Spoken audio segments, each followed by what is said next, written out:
ఈరోజు స్త్రీవాద కవిత్వము అట్లాగే మైనారిటీవాద కవిత్వం గురించి చర్చిద్దాం. ముందుగా స్త్రీవాద కవిత్వం.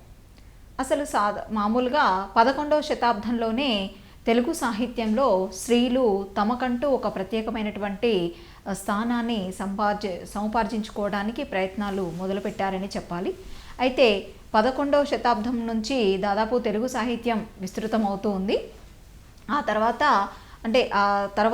తర్వాత ఉన్నటువంటి శతాబ్దాలలో ఎంతోమంది స్త్రీవాదులు, స్త్రీ రచయితలు, తర్వాత కవులు, మహిళా కవయిత్రులు చాలామంది వారిదైనటువంటి శైలిలో చక్కటి సాహిత్యాన్ని అందించడం జరిగింది. ముఖ్యంగా మనము కనుక ఒక్కసారి చూస్తే మొల్ల కావచ్చు, తర్వాత ముద్దు పళని కావచ్చు, రంగనాయకమ్మ కావచ్చు, వీళ్ళందరూ కూడా రంగాజమ్మ కావచ్చు, వీళ్ళందరూ కూడా రంగనాయకమ్మ కాదు రంగాజమ్మ, వీళ్ళందరూ కూడా చాలా గొప్ప సాహిత్యాన్ని ఇవ్వడం జరిగింది. అయితే ఇక్కడ స్త్రీవాద కవిత్వానికి వారెప్పుడో ఏదో చాలా కాలం క్రిందటే ఇచ్చారు కదా మరి సాహిత్యాన్ని, మరి ఇప్పుడు ప్రత్యేకంగా స్త్రీవాద కవిత్వం ఏమిటి అనేది కొంచెం సందేహంగా అనిపిస్తుంది. అయితే అలనాడు అంటే ప్రాచీన కాలంలో ఉన్నటువంటి ఈ మొల్ల కావచ్చు, రంగాజమ్మ కావచ్చు, ఈ కవయిత్రులు ఎవరైతే ఉన్నారో, ఇంకా ముఖ్యంగా తాళ్ళపాక తిమ్మక్క 15వ శతాబ్దంలోనే వీరందరూ కూడా అంటే ఆ రోజుల్లో అంటే 15వ శతాబ్దంలో ఉన్నటువంటి తాళ్ళపాక తిమ్మక్క మొదలుకొని ఆ తర్వాత 19వ శతాబ్దం వరకు ఉన్న మన తరిగొండ వెంగమాంబ వరకు కూడా ఎంతోమంది కవయిత్రులు, రచయిత్రులు తమదైనటువంటి శైలిలో అనేక రచనలు ఇచ్చారు. కానీ వారు చేసినటువంటి రచనలన్నీ పరిశీలించినప్పుడు మనకి తెలిసే విషయం ఏంటి అంటే, ఆ రోజుల్లో ఉన్నటువంటి సమకాలీన కవులు ఎవరైతే ఉన్నారో ఆయా కవులకు సంబంధించి అంటే ఆయా కవులు ఏదైతే ధోరణితో రచనలు చేస్తున్నారో అదే రకమైనటువంటి ధోరణి కనిపిస్తుంది తప్ప ప్రత్యేకంగా స్త్రీవాదం అంటూ మనకి అంటే ఒక స్త్రీగా వారి స్వీయ గొంతుకను ప్రదర్శించినట్టుగా అంతగా అనిపించలేదు.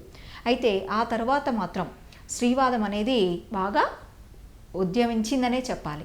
ఆ తర్వాత కాలంలో అనేక మంది స్త్రీవాదులు బయలుదేరటం, అనేక రకాలుగా స్త్రీవాదం, అనేక రకాలుగా అసలు ఏ రకమైనటువంటి అంటే రకరకాల ఉద్యమాలు వచ్చినాయి మనకి. అభ్యుదయ ఉద్యమము, విప్లవ కవిత్వం అని విప్లవ ఉద్యమంలో భాగంగా, తర్వాత భావ కవిత్వము, ఇట్లా ఎన్నో వచ్చినాయి. కానీ ప్రత్యేకంగా స్త్రీవాదంలో చాలా రకాలుగా వారిదైనటువంటి శైలిలో స్త్రీవాదాన్ని ఎంతోమంది బలపరచడము, అనేక రకాలుగా అనేక కోణాల్లో స్త్రీలను చూస్తూ వారి యొక్క కవిత్వ సేవ, సాహిత్య సేవ చేయటం జరిగింది. అలా అసలు స్త్రీవాదాన్ని మరి ఎలా అందించారు, ఏ రకంగా వాళ్ళు వారి గొంతుకని అంటే స్త్రీల వైపు నుంచి కేవలం మహిళల్ని దృష్టిలో పెట్టుకొని ఏ విధమైనటువంటి సాహిత్యం మనకుందో ఒక్కసారి చూద్దాం. ఇక్కడ స్త్రీవాద కవిత్వం ప్రధానంగా తెలుగు సాహిత్యంలో జాతీయోద్యమ, కాల్పనిక, అభ్యుదయ, విప్లవ కవిత్వోద్యమాల తర్వాత అత్యంత ప్రభావం చూపినటువంటి ఉద్యమంగా చెప్తాం. అయితే 1975 తర్వాత రూపుదిద్దుకొని 1985 వరకు కూడా దాదాపు స్థిరపడి అన్ని ప్రక్రియలకు కూడా విస్తరించి, అన్ని ప్రక్రియలు అంటే కథలు కావచ్చు, స్త్రీవాదానికి సంబంధించి కథా సంపుటాలు, నవలలు, ఆ తర్వాత కవిత్వ సంకలనాలు, ఇలా ఎన్నో ప్రక్రియలకు విస్తరించిన ఉద్యమము స్త్రీవాద ఉద్యమం. ఆ తర్వాత అసలు స్త్రీవాదం అంటే పర్ఫెక్ట్గా అర్థం చేసుకునే ప్రయత్నం చేద్దాం. ముఖ్యంగా స్త్రీవాదం అనేది ఫెమినిజంగా చెప్తాం. ఆంగ్లంలో ఫెమినిజం అంటాం. ఆంగ్లంలో ఉన్నటువంటి ఫెమినిజం అనే పదానికి సమానార్థకాలుగా స్త్రీ విముక్తి అని, స్త్రీ స్వేచ్ఛా ఉద్యమము అని, స్త్రీ విమోచనోద్యమము అని అనేక రకాల పేర్లు వాడుకలో ఉన్నాయి. వీటన్నింటి తర్వాత వచ్చిన స్త్రీవాదం అన్నదే ఈనాడు ప్రచారంలో ఉంది. అంటే ఇన్ని పదాలు వచ్చినప్పటికీ ఇప్పుడు ప్రస్తుతం ఉన్నది ఏది అని అంటే స్త్రీవాదం. స్త్రీవాదం అంటే స్త్రీల వైపు నుంచి గొంతుకని చెప్పడం, గొంతుకని వ్యక్తపరచడం అన్నమాట. సరే, ఈ స్త్రీవాదం ముఖ్యంగా సమాజం, కుటుంబం, పనిచేసే చోట అసలు స్త్రీలు ఎలాంటి అణిచివేతలకు, ఎలాంటి దోపిడీలకు గురవుతున్నారు, అసలు స్త్రీల యొక్క పరిస్థితిని ఎట్లా మార్చాలి, స్త్రీ పురుషులు చేపట్టేటువంటి ఇక్కడ అంటే స్త్రీవాదం అంటే స్త్రీలే రాస్తున్నటువంటి సాహిత్యమే కాదు, కాకపోతే స్త్రీ యొక్క ఏ బాధలు, వారి యొక్క ఏవైతే ఎన్ని రకాల కోణాలతో స్త్రీని చూడగలమో, స్త్రీ యొక్క ఇప్పుడు అన్నటువంటి అణచివేతలు కానీ, దోపిడీలు కానీ, రకరకాల అంశాల్లో స్త్రీ యొక్క వివక్ష, స్త్రీ పట్ల వివక్ష ఎలా జరుగుతుందో అదంతా కూడా స్త్రీ గొంతుకతో చక్కగా వ్యక్తం అవుతుంది. కాబట్టి ప్రధానంగా స్త్రీవాదం అనే పేరు వచ్చిందేమో కూడా అనిపిస్తుంది. అయితే ఈ స్త్రీవాదంలో ప్రధానంగా మహిళల కవయిత్రులు, రచయిత్రులు మాత్రమే కాదు, అనేక మంది పురుషులు కూడా స్త్రీవాదాన్ని వారిదైనటువంటి శైలిలో వినిపించడము, రకరకాల గ్రంథాల రూపంలో అందించడము కూడా జరిగింది. సరే, ఇక్కడ ప్రధానంగా సమాజము, కుటుంబము, పనిచేసే చోట అణచివేత, దోపిడీకి గురవుతున్న స్త్రీ యొక్క పరిస్థితి, ఇవన్నీ మార్చడానికి స్త్రీ పురుషులు చేపట్టే చైతన్యవంత కార్యక్రమమే స్త్రీవాదము అని చెప్పి ఫెమినిస్ట్ స్టడీస్ సర్కిల్ వాళ్ళు అంటే నిర్వచించడం జరిగిందనమాట. ఇది నిర్వచనం. ఇక్కడ ప్రధానంగా ఒకటి ఏంటంటే ఫెమినిజం అన్నా స్త్రీవాదం అన్నా ఒకటే. ఫెమినిజం అనే పదం ఏంటి అంటే ఆంగ్లంలో అట్లా అంటాం అనమాట ఫెమినిజం అని. ఆ తర్వాత వోల్గా గారి నిర్వచనం కూడా చూస్తే మనకి టెక్స్ట్ బుక్లో వోల్గా గారికి సంబంధించి అంటే వోల్గా వీరు ఇదివరకు ఉండేది పాఠం, వీరు అందించినటువంటి సాహిత్యానికి సంబంధించినటువంటి ఒక పాఠం. సరే, ఇక్కడ ప్రధానంగా వోల్గా గారి నిర్వచనం అంటే వీరు చాలా గొప్ప స్త్రీవాద రచయిత్రి. పితృస్వామ్యము, ఇంటి చాకిరి, అణచివేత వంటి జెండర్ పరంగా అంటే పితృస్వామ్యం అంటే పురుషాధిపత్యం. ఒక విధంగా ఇప్పుడు ఉన్నటువంటి సమాజం అంతా పితృస్వామ్య వ్యవస్థ అనే చెప్పాలి. అంటే ఎప్పుడో చాలా పురాతన కాలంలో మాత్రమే మాతృస్వామ్య వ్యవస్థ ఉండేదట. ఆ తర్వాత క్రమేణా పురుషాధిక్య సమాజం ఆధిపత్య ధోరణితో పితృస్వామ్య వ్యవస్థ బలపడి ఆ పితృస్వామ్య వ్యవస్థలో మహిళలు అనేక రకాల వివక్షలకు లోనవుతూ మరి వారు ఇంటి చాకిరి కానీ, అణచివేత కానీ, జెండర్ పరంగా ప్రస్తుత సమాజ నిర్వచనాలను కూడా మార్చే విధంగా స్త్రీలు తమకు తాము ఇచ్చుకునే ఒక కొత్త నిర్వచనమే స్త్రీవాదం అని చెప్పి నీలి మేఘాలు అనేటువంటి గ్రంథంలో ముందు మాటలో వోల్గా గారు నిర్వచించడం జరిగింది. ఆ తర్వాత స్త్రీల జీవితాలలో సాంఘిక, ఆర్థిక, రాజకీయ అంశాలను పురోగామి దిశగా మలుపు తిప్పటం స్త్రీవాదం. అంటే సాంఘిక అంశాలు, ఆర్థిక, రాజకీయ 3 అంశాల్లో కూడా పురోగామి దశ అంటే చాలా అభివృద్ధి దిశగా వాళ్ళని మలుపు తిప్పడం, ఎవరి స్త్రీల జీవితాలని, అది స్త్రీవాదం అనేది పద్మలత గారి నిర్వచనం. ఆ తర్వాత సామాజికంగా, ఆర్థికంగా, లైంగికంగా స్త్రీలను దోపిడీ నుండి విముక్తి చేసే రాజకీయ సిద్ధాంతం ఏదైతే ఉందో అదే ఫెమినిజం అని చెప్పేసి జయప్రభ గారు చెప్పడం జరిగింది. ఆ తర్వాత స్త్రీ పరంగా చూసి మళ్ళీ రావి భారతి గారు స్త్రీ పరంగా ఆర్థిక, రాజకీయ, నైతిక రంగాలలో మౌలిక మార్పు కోరడం, అంటే ఈ రంగాలన్నిట్లో కూడా ఒక మార్పు అనేది కావాలి అనేది వారి ఉద్దేశం అన్నమాట రావి భారతి గారు. ఆ తర్వాత స్త్రీల జీవితాలను వస్తువులుగా చేసి రాస్తే అదే స్త్రీవాద కవిత్వము అని చెప్పేసి డాక్టర్ కాత్యాయని విద్మహే చెప్పడం జరిగింది. ఇవన్నీ కూడా నిర్వచనాలన్నమాట. అట్లాగే రావి ప్రేమలత గారిది కూడా చూద్దాం. స్త్రీ సమాజంలో పురుషునితో సమానంగా కలిసి జీవించడం, స్త్రీ దృక్పథంతో కూడా ప్రపంచాన్ని, సాహిత్యాన్ని పరిశీలించడం, తమ శరీరాలపై, తమ జీవితంపై అధికారాన్ని కలిగి ఉండడం, స్త్రీలోని వ్యక్తిత్వాన్ని, సృజనాత్మక శక్తిని పెంపొందించడానికి ప్రయత్నించడం, స్త్రీ ఇంటి పనికి కూడా విలువ ఇవ్వడం, అంటే స్త్రీ చేసే ఇంటి పని ఏదైతే ఉందో దానికి కూడా విలువ ఇవ్వడం, ఇవన్నీ కూడా స్త్రీవాదమే. ఇవన్నిట్లో మార్పు జరిగినప్పుడు స్త్రీవాదం అది అని చెప్పేసి రావి ప్రేమలత గారు నిర్వచించడం జరిగింది. ఆ తర్వాత అసలు స్త్రీవాదం యొక్క నేపథ్యాన్ని అంటే ఎట్లా వచ్చింది అసలు స్త్రీవాదం అనేది అని ఒక్కసారి కనుక చూస్తే మనకి స్త్రీవాదానికి సంబంధించి ముందుగా ఫ్రెంచి విప్లవం మనకి 1789లో వచ్చింది. 1789లో వచ్చిన ఈ ఫ్రెంచి విప్లవం మూలంగానే నిజంగా స్వేచ్ఛ అంటే ఏంటి, సమానత్వం అంటే ఏంటి, సోదరతత్వం అంటే ఏంటి, ఈ నినాదాలు బలపడ్డాయి. ఈ నినాదాలు ఎప్పుడైతే వచ్చినాయో అక్కడ స్త్రీలు హక్కుల కోసం పోరాటం మొదలుపెట్టారు. అందుకే ఫ్రెంచ్ విప్లవంలోనే ముఖ్యంగా స్త్రీవాద బీజాలు మనకి లభించాయని చెప్పొచ్చు ముఖ్యంగా. ఆ తర్వాత రష్యన్ విప్లవాన్ని చూస్తే 1870లో వచ్చింది. వ్యక్తి స్వాతంత్ర్యానికి, స్త్రీ స్వేచ్ఛకి గుర్తింపునిచ్చినటువంటి విప్లవం ఇది. అంటే వ్యక్తి స్వేచ్ఛ, అట్లాగే స్త్రీ స్వేచ్ఛ, వ్యక్తి స్వేచ్ఛతో పాటు ఇక్కడ స్త్రీ స్వేచ్ఛ కూడా కనబడడం జరిగింది. ఆ తర్వాత ప్యారిస్ అంతర్జాతీయ సమావేశం, స్త్రీ పురుషుల యొక్క సమాన హక్కుల ప్రస్తావన మొట్టమొదట అక్కడ వచ్చింది, హక్కుల ప్రస్తావన. ఆ తర్వాత చైనా విప్లవం 1911లో స్త్రీలు కార్మిక పోరాటాల్లో పాల్గొన్నారు. అంటే కార్మికులు వేతనం స్త్రీలకు తక్కువ పురుషులకు ఎక్కువ అని చెప్పేసి స్త్రీలను చిన్నచూపు చూడడం, వివక్ష చూపించడం స్త్రీల పట్ల చైనాలో జరిగిన విప్లవమే ఆ చైనా విప్లవం. 1911లో స్త్రీలు ఎవరైతే ఉన్నారో వాళ్ళు పోరాటాల్లో పాల్గొన్నారు. ఆ తర్వాత అమెరికాలో 1970లో ఇంటి చాకిరీకి వేతనం కోసం, అంటే బండెడు చాకిరీ చేసేటువంటి మహిళ ఇంటి చాకిరీ వేతనాన్ని ఆశించి ఒక ఉద్యమం వచ్చింది అమెరికాలో. అది కూడా ఫెమినిజానికి, స్త్రీవాదానికి మూలంగా, అంటే ఇంత బలంగా నేడు సరే ఒకప్పుడు ఉన్నంత బలంగా నేడు అంటే స్త్రీ కోణము నేడు బాగా కనిపిస్తోంది. స్త్రీల యొక్క పాత్ర అన్ని రంగాల్లో బాగా కనిపిస్తోంది. ఒకప్పుడు ఉన్నటువంటి అణచివేత కాస్త, అంటే ఎక్కువ కాదు కాస్త తగ్గిందేమో అని చెప్పొచ్చు. ఈ అన్ని విప్లవాలు కూడా అందుకు చేయూతనిచ్చినాయి అని చెప్పాలన్నమాట. ఆ తర్వాత తెలుగులో ముఖ్యంగా స్త్రీవాద ఉద్యమంపై ప్రభావాలు చూస్తే భారతదేశంలో మేరీ హాల్ స్టోన్ క్రాఫ్ట్ అనే వారు రాసిన మేరీ హాల్ స్టోన్ క్రాఫ్ట్ వారు రాసినటువంటి vindication of the rights of women. ఇక్కడ vindication of the rights of women, ఇది స్త్రీల హక్కులు, ఇది ఒక గ్రంథం అన్నమాట. ఎవరు? మేరీ హాల్ స్టోన్ క్రాఫ్ట్ రాసింది. స్త్రీల హక్కులు, కుటుంబ వ్యవస్థల పరిధుల గురించి మొట్టమొదట వచ్చినటువంటి పుస్తకం ఇది. అంటే ఈ పుస్తకంలో స్త్రీల యొక్క ఏం హక్కులు కలిగి ఉండాలి స్త్రీలు, అట్లా అసలు కుటుంబ వ్యవస్థలో స్త్రీ యొక్క పాత్ర ఏంటి, ఆమె పరిధి ఏంటి అని వ్యక్తం చేసినటువంటి పుస్తకం ఇది, మొట్టమొదటి పుస్తకం. ఆ తర్వాత ఫ్రెంచి రచయిత్రి ది సెకండ్ సెర్చ్ అని చెప్పేసి ఒక ఆమె రాయటం జరిగింది. అట్లాగే అమెరికా రచయిత్రి బెట్టీ ఫ్రీడన్ అనే ఆమె ది ఫిమినైన్ మిస్టిక్ అనేటువంటి, అంటే ఇవన్నీ కూడా ఇతర దేశాలలో ఏ విధంగా స్త్రీవాద ఉద్యమం వచ్చింది, అసలు స్త్రీవాదానికి ఎట్లా బీజాలు పడ్డాయి అనేదానికి విషయాలన్నమాట. ఆ తర్వాత అసలు స్త్రీవాదం అనేది 4 రకాలుగా కనిపిస్తుంది.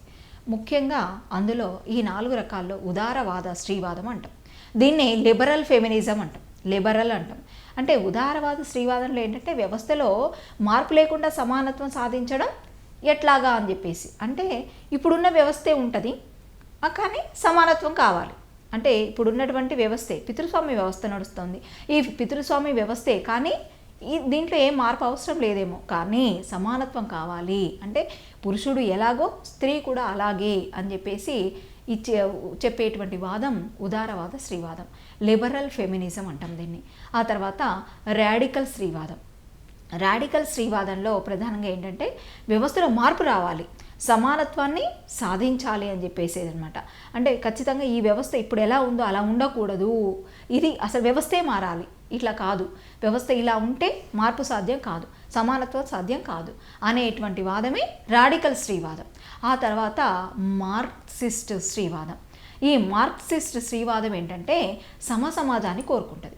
సమాజం అంటే ఒక విధంగా ఈ సమాజం ఏదైతే ఉందో ఏ పేరుతో, అంటే ఇది పితృస్వామ్యము కాదు, తర్వాత మాతృస్వామ్యము కాదు, సమాజం కావాలి, సమాజ నిర్మాణంతో సమానత్వాన్ని సాధించాలి అని చెప్పేసి మార్క్సిస్ట్ స్త్రీవాదం చెప్తుంది. ఆ తర్వాత సోషలిస్ట్ స్త్రీవాదం. సోషల్ అంటే సాంఘిక పునరుత్పత్తి సంబంధాలు పరిశీలించాలి అని చెప్పేసి చెప్పేటువంటి వాదం సోషలిస్ట్ స్త్రీవాదం. ఆ తర్వాత కాత్యాయని విద్మహే ప్రకారం స్త్రీవాద కవిత్వం అసలు ఎటువంటి లక్షణాలు, అంటే మనము రకరకాల కవిత్వోద్యమాలు చెప్పుకునేటప్పుడు ఒక్కొక్క కవిత్వోద్యమము లేదా ఒక్కొక్క రకమైనటువంటి కవిత్వం, ఉదాహరణకు భావ కవిత్వము, తర్వాత అభ్యుదయ కవిత్వం, విప్లవ కవిత్వం, ఇలా అనేక కవిత్వాలు ఉన్నప్పుడు ఒక్కొక్క కవిత్వము ఎట్లాంటి లక్షణాలు కలిగి ఉండదో తెలుసుకున్నప్పుడు మనకు ఆ కవిత్వం ఆధారంగా వచ్చినటువంటి గ్రంథాలను అర్థం చేసుకోవడం సులభమవుతుంది. ఇక్కడ ప్రధానంగా కాత్యాయని విద్మహే ప్రకారము స్త్రీవాద కవిత్వం అనేది కొన్ని లక్షణాలు కలిగి ఉంటుంది. అవి ఏంటి అంటే, ఒకటి స్త్రీల ఉనికి, అంటే స్త్రీలు ఎలా ఉన్నారు, వాళ్ళ యొక్క పరిస్థితి ఎలా ఉంది, వాళ్ళ అస్తిత్వం ఎలా ఉంది, స్త్రీల ఉనికి అంటే అట్లాగే కుటుంబంలో వారి స్థానం ఎలా ఉంది, అట్లాగే కుటుంబం నుండి బయటకు వచ్చినప్పుడు సమాజంలో వారి పట్ల ఎట్లాంటి స్పందన ఉంటుంది, కుటుంబం నుండి బయటకు వచ్చినప్పుడు మహిళలు నేడెదుర్కొంటున్నటువంటి సమస్యలు నిత్యం పేపర్లలో అనేకం చూస్తూ ఉన్నాం.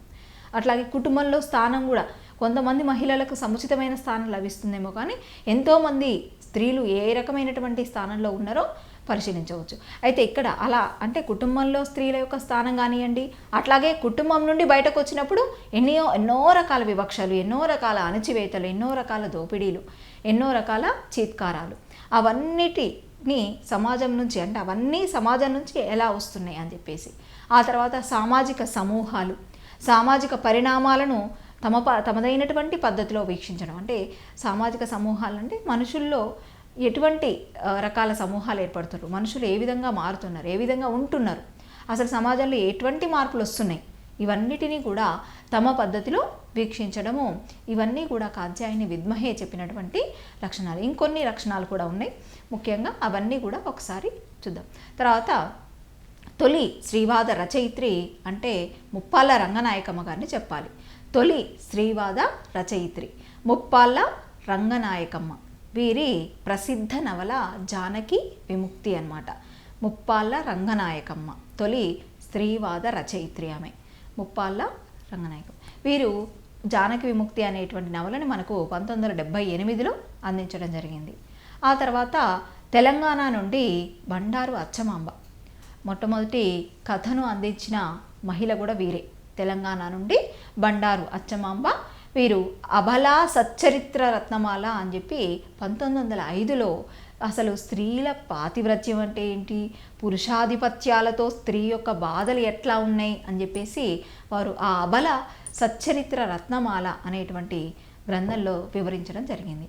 అంటే స్త్రీల యొక్క పాతివ్రత్యం ఎలా ఉంది, పురుషాధిపత్యాలతో స్త్రీ యొక్క బాధలు ఎట్లా ఉంటున్నాయి అని చెప్పేసి. ఆ తర్వాత ఓల్గా గారు స్త్రీవాదంలో నిజంగా తొలి కవితను అందించిన మహిళ. ప్రతి స్త్రీ కూడా ఒక నిర్మల కావాలి అని వారు సందేశాన్ని ఇచ్చినటువంటి ఒక చక్కటి కవిత అది. ప్రతి స్త్రీ కూడా ఒక నిర్మల కావాలి. ఇది స్త్రీవాద సాహిత్య ఉద్యమానికి ఉపకరించింది అని చెప్పాలి. అంటే స్త్రీవాదం బలపట్టానికి తోడ్పడింది. ఆ తర్వాత గీతాంజలి, ఆమె అడవిని జయించింది, ఇది కూడా చాలా ప్రత్యేకమైనటువంటి రచన, ఆమె అడవిని జయించింది.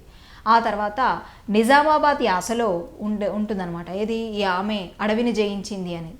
ఆ తర్వాత బచ్చేదాని అనేది కూడా గీతాంజలి గారి రచనే, ఆమె అడవిని జయించింది. ఆ తర్వాత బచ్చేదాని. అయితే ఆమె అడవిని జయించింది అనే దాంట్లో యాస అంటే భాష ఎలా ఉంది అని అంటే నిజామాబాద్ యాసలో ఉంటుందన్నమాట అదంతా కూడా. ఇవన్నీ కూడా ప్రఖ్యాతమైనటువంటి స్త్రీవాద రచయిత్రులు మనకి అందించినటువంటివి. ఆ తర్వాత ప్రధానంగా ప్రముఖంగా చెప్పుకోదగినటువంటి తెలంగాణ రచయిత్రి ముదిగంటి సుజాతారెడ్డి. వీరు స్త్రీవాద నవలను ఒకటి అందించడం జరిగింది. ఆకాశంలో విభజన రేఖలు లేవు. ఆకాశంలో విభజన రేఖలు. వీరు అనేక కథా సంపుటాలు రాశారు. ముఖ్యంగా ప్రధానంగా అందులో విసురాయని, తర్వాత మింగుతున్న పట్నం అని, వ్యాపార మృగం అని, ఇలా ఎన్నో సంపుటాలు, ముఖ్యంగా ఒక 4 ప్రధానమైనటువంటి సంపుటాలు మనకు కనిపిస్తాయి వీరి రచనల్లో. అందులో ప్రధానంగా మహిళలకు ఎక్కువ ప్రాతినిధ్యం ఇచ్చింది అంటే ఎందులో ఇవ్వలేదని కాదు, కానీ ప్రధానంగా ఇచ్చింది ఏంటి అంటే విసురాయి.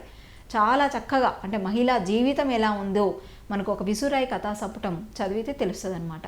ఇక్కడ సరే ఈ ప్రధానంగా ఒక నవల ఆకాశంలో విభజన రేఖలు లేవు అనే దాంట్లో, తర్వాత కథల సంపుటి విసురాయి అనే దాంట్లో ముదిగంటి సుజాతారెడ్డి గారు స్త్రీవాదాన్ని వారిదైన శైలిలో మనకు తెలపడం జరిగింది.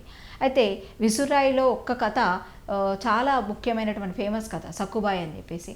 ఆ సక్కుబాయి కథలో ఒక స్త్రీ మానసికంగా, ఆ తర్వాత శారీరకంగా అసలు ఏ విధంగా సర్దుబాటు చేసుకుంటుంది, ఒక కుటుంబాన్ని నెట్టుకు రావడానికి ఒక మహిళ పడే తపన, బాధ ఎట్లా ఉన్నాయి అనేవి ఎంతో చక్కగా హృదయానికి హత్తుకునే రీతిలో వారు వ్యక్తపరచడం జరిగింది.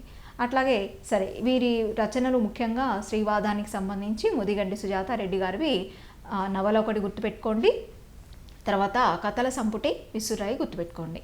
ఆ తర్వాత పాకాల యశోదారెడ్డి గారు మనకి వీరు కూడా తెలంగాణ గర్వించదగినటువంటి మహిళ.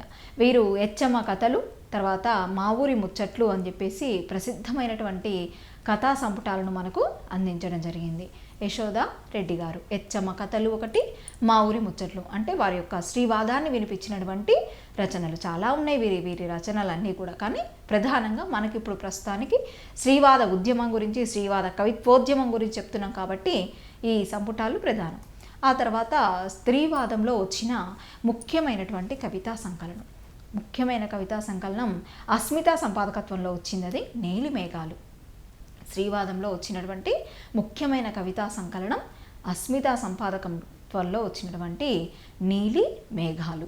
ఆ తర్వాత సరే ఈ స్త్రీవాదం మొత్తం కూడా మనము అర్థం చేసుకోవడానికి కొన్ని భాగాలుగా దాన్ని చేసుకొని అర్థం చేసుకోవడం, ఆ తర్వాత అసలు స్త్రీవాదానికి సంబంధించి ఏ రచయిత్రులు ఏ విధంగా స్పందనని వాళ్ళు కవిత్వ రూపంలో వెలిబుచ్చారో ఒక్కసారి చూద్దాం. ఇక్కడ ఫస్ట్ ఉనికి లేదా అస్తిత్వం ఆ అంశాన్ని కనుక స్త్రీవాద కవిత్వోద్యమంలో చూస్తే ప్రధానంగా అసలు ఉనికి లేదా అస్తిత్వం అంటే స్త్రీల అస్తిత్వం అంటే వాళ్ళ శరీరాలేనా, అంటే శరీరాలనే భావనేనా అనేది స్త్రీవాద కవిత్వము ఖండించిందను. అంటే ఉనికి లేదా అంటే స్త్రీ అంటే శరీరం ఈ భావనేనా అనేదాన్ని స్త్రీవాద కవిత్వం ఎవరైతే రాస్తున్నారో వాళ్ళు ఖండించారనమాట. అది కాదు, స్త్రీ అంటే కేవలం శరీరంతో కూడినటువంటి భావన కాదు అని చెప్పి. ఆ తర్వాత దీన్ని సమర్థిస్తూ శ్రీమతి అనే రచయిత్రి నేనొక స్త్రీని, నేనొక నిషిద్ధ జీవిని, మొన్నటిదాకా నా నవ్వు నిషిద్ధం, నిన్న నా చదువు నిషిద్ధం, నేడు నా బ్రతుకు కూడా నిషిద్ధమే. అంటే ఒక స్త్రీ ఏ విధంగా ఒక అసహనానికి, తను ఏ విధంగా ఒక లోకువతనానికి, ఒక తక్కువ తనానికి గురి అవుతుందో నిషిద్ధం అంటూ వ్యక్తపరిచిన శ్రీమతి కవిత ద్వారా మనకు అర్థమవుతుంది. అట్లాగే రేవతీదేవి అంటే ఇక్కడ అభ్యర్థులకు ప్రధానంగా సరే కవిత్వోద్యమాన్ని ఆస్వాదించడం ఎంత ముఖ్యమో ఈ కవిత్వోద్యమంలో ప్రముఖమైనటువంటి రచయిత్రులు అందించినటువంటి రచనలు కానివ్వండి, తర్వాత వాళ్ళు అందించినటువంటి ఆ కవిత్వం కానీ ఖచ్చితంగా గుర్తుపెట్టుకోవాలి. ఇక్కడ ప్రధానంగా నేనొక స్త్రీని, నేనొక నిషిద్ధ జీవిని అని స్త్రీవాదాన్ని వినిపించిన రచయిత్రి ఎవరు అని అడిగినప్పుడు శ్రీమతి గుర్తుకు రావాలి. అట్లా అనమాట. ఆ తర్వాత నేనొక ప్రతి స్త్రీ సమాజంలో ఒక నిర్మల కావాలి అని చెప్పినది ఎవరు? ఓల్గా. అట్లా గుర్తు రావాలన్నమాట. ఆ తర్వాత రేవతీదేవి పురుషస్వామ్య నియంత్రణ, ఆ తర్వాత స్త్రీ అస్తిత్వాన్ని పరిరక్షించుకోవటంపై ఇన్నాళ్ళు గలగలా మాట్లాడితే ఈ గొంతేమో ఇప్పుడు మోగబోయింది. అంటే కొంచెం ఇంకా కవిత ఉంది. అయితే చూడండి, పురుషస్వామ్య నియంత్రణలో స్త్రీ యొక్క అస్తిత్వాన్ని అంటే నేనొక స్త్రీని అని ప్రకటించుకోవడం, అని రక్షించుకోవడం కోసం నేను గలగలా మాట్లాడాను, కానీ ఇప్పుడు నా గొంతు మూగపోయింది అని చెప్పి వారు రాసిన కవిత చాలా అద్భుతంగా ఉంటుంది. ఆ తర్వాత వాణి రంగారావు గారు ఆడది గుర్తుపెట్టుకోవాలి. అంటే స్త్రీ యొక్క ఉనికిని, స్త్రీ యొక్క అస్తిత్వాన్ని తెలపటానికి రాసినటువంటి రచన అది కూడా ఆడది, వాణి రంగారావు. ఆ తర్వాత వసంత కన్నభిరాన్ వారు అస్మిత రాయడం జరిగింది. అస్మిత అనేది ఒక స్వచ్ఛంద సంస్థ. వారు వేసినటువంటి అంటే అచ్చు వేసినటువంటి గ్రంథం అన్నమాట ఇది. అది మహిళావర్ణం. అస్మిత అనే సంస్థ వాళ్ళు అచ్చు వేసిన గ్రంథం మహిళావర్ణం. అట్లాగే వసంత కన్నభిరాన్ కూడా అస్మిత అనే రచన చేశారు మళ్ళీ అట్లా కూడా. అయితే ఇక్కడ అస్మిత అనే సంస్థ అచ్చు వేసిన మహిళావర్ణం అనేది తెలంగాణలో ముఖ్యంగా పని ప్రాంతాల్లో స్త్రీ పురుషుల మధ్య వ్యత్యాసాలు, పని ప్రాంతాల్లో చాలా రకాల వ్యత్యాసాలను మనం చూస్తాం. అందుకే రాజ్యాంగంలో పని ప్రాంతాల్లో వివక్షను ఆపడం కోసం కొన్ని ఆర్టికల్స్ కూడా రూపొందినాయి. నిజంగా వీరి రచన ఫలితమేమో అవన్నీ కూడా అనిపిస్తుంది. అయితే ఇక్కడ ప్రధానంగా అంటే పని ప్రాంతాల్లో స్త్రీల పట్ల ఎట్లా వివక్ష ఉంది, ఎట్లాంటి వ్యత్యాసాలు ఉన్నాయి. ఉదాహరణకు వేతనాల దగ్గర నుంచి, పనివేళల దగ్గర నుంచి ప్రతి అంశంలో ఎన్నో రకాల అంశాలు, కొన్ని బయటికి స్త్రీలు చెప్పుకునేవి, కొన్ని అయితే చెప్పుకోలేనివి ఇంకెన్నో. అట్లాంటి అన్ని అంశాలను కూడా మహిళావరణం అనే పేరుతో ఒక గ్రంథాన్ని అస్మిత వారు ముద్రించడం జరిగిందనమాట.